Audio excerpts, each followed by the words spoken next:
নমস্কার, জয় শ্রীকৃষ্ণ বন্ধুরা। আজ আমরা জানব শ্রী জয়া একাদশী বা ভৈমী একাদশীর মাহাত্ম্য কথা বা ব্রত কথা। এই জয়া একাদশী ব্রত পালন করলে ব্রহ্মহত্যাদি সকল পাপ থেকে নির্মূল হওয়া যায় এবং সকল যজ্ঞের ফল লাভ হয়। এই জয়া একাদশী ব্রত কথা বা মাহাত্ম্য কথা শ্রবণে ও পঠনে অগ্নিষ্ঠম যজ্ঞের ফল লাভ হয়। এই জয়া একাদশী বা ভৈমী একাদশী পালন করলে সকল পাপ এমনকি পিশাচত্বও দূর হয় আর অন্তিমে স্বর্গ লাভ হয়। শ্রী জয়া একাদশী বা ভৈমী একাদশীর মাহাত্ম্য কথা। পদ্মপুরাণে জয়া একাদশী বা ভৈমী একাদশীর মাহাত্ম্য কথা বর্ণিত হয়েছে। মহারাজ যুধিষ্ঠিরের প্রশ্নের উত্তরেই ভগবান শ্রীকৃষ্ণ বললেন, সকল ব্রতের মধ্যে এই শ্রী জয়া একাদশী বা ভৈমী একাদশী শ্রেষ্ঠ। মাঘ মাসের শুক্লাপক্ষের একাদশীর নাম হল জয়া একাদশী বা ভৈমী একাদশী। ব্রতকারীজনকে দেবরাজ ইন্দ্রও প্রণাম করেন। এই ব্রত পালনের ফলে সকল পাপ এমনকি পিশাচত্বও দূর হয় আর অন্তিমে স্বর্গে গমন করেন। একদিন স্বর্গের নন্দনকাননে গন্ধর্ব অপ্সরাগণের সঙ্গে দেবরাজ ইন্দ্র মহানন্দে নৃত্য গীত দেখছেন।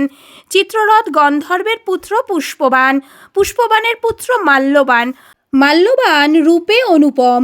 পুষ্পবতী নামে এক গন্ধর্বকন্যা মাল্যবানের প্রতি আসক্তা হন। তারা উভয়েই সেই সময় হাত ধরাধরি করে নৃত্যগীত করতে করতে মোহিত হওয়ার কারণে তাল ভঙ্গ হলো। স্বর্গের মতো জায়গায় নৃত্যগীতের সময়ে এমন বিপর্যয় দেখে দেবরাজ মাল্যবান ও পুষ্পবতীকে শাপ দিলেন, আমার শাপে তোরা পিশাচ দেহ লাভ করবি।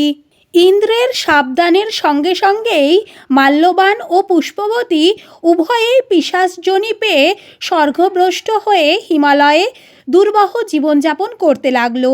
এইভাবে কিছুদিন কেটে গেল। একদিন মাঘী শুক্লা একাদশী উপস্থিত হলো। দৈবক্রমে উভয়ের দেশ শূন্য মন।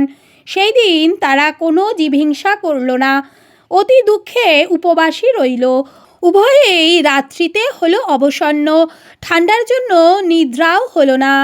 এইরূপে তারা অজ্ঞাতে জয়াব্রত বা ভৈমী একাদশী করার ফলে উভয়েই পিশাচত্ব থেকে মুক্তি লাভ করল।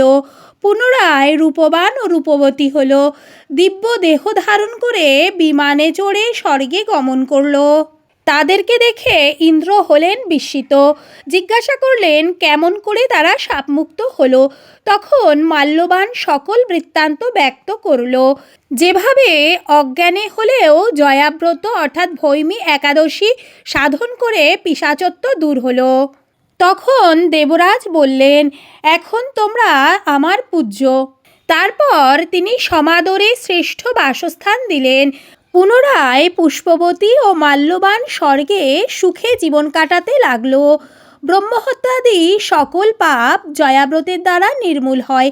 এই ব্রতের ফলে সকল যজ্ঞের ফল লাভ করা যায়। জয়াব্রতের মাহাত্ম্য বা ব্রতকথা যে শ্রবণ করে অথবা পঠন করেন তার অগ্নিষ্ঠম যজ্ঞের ফল লাভ হয়। এই হলো শ্রী শ্রী জয়াব্রত বা ভৈমী একাদশী ব্রতকথা বা মাহাত্ম্য কথা। আমার এই ভিডিওটা যদি আপনাদের ভালো লাগে তাহলে লাইক, শেয়ার, কমেন্ট, সাবস্ক্রাইব করবেন আর বন্ধুদের কাছে অনেক অনেক করে শেয়ার করবেন। জয় শ্রীকৃষ্ণ, ধন্যবাদ।